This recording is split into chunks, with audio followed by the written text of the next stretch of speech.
तब्बल 17 वर्षांनंतर भारतानं T20 वर्ल्ड कपवर कोरलं नाव। दक्षिण आफ्रिकेवर 7 धावांनी विजय।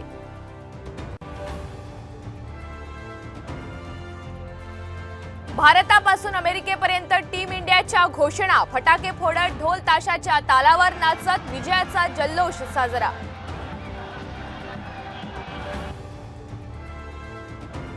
हिटमॅन रोहित शर्मा आणि कोहलीची आंतरराष्ट्रीय T20 मधून निवृत्ती। वर्ल्ड कप जिंकताच विराटची घोषणा।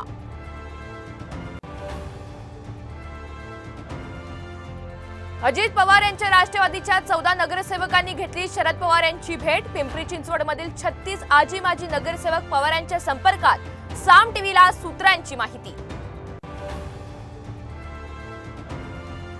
बीडच्या परळीत सरपंचाची गोळ्या घालून हत्या।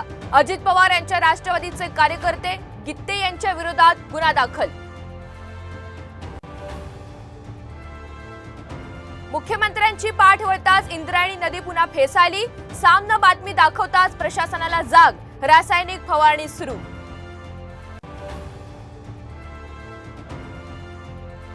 आणि ज्ञानोबा तुकोबांची आज होणार भेट। पुण्यात दोन्ही पालख्या एकत्र येणार।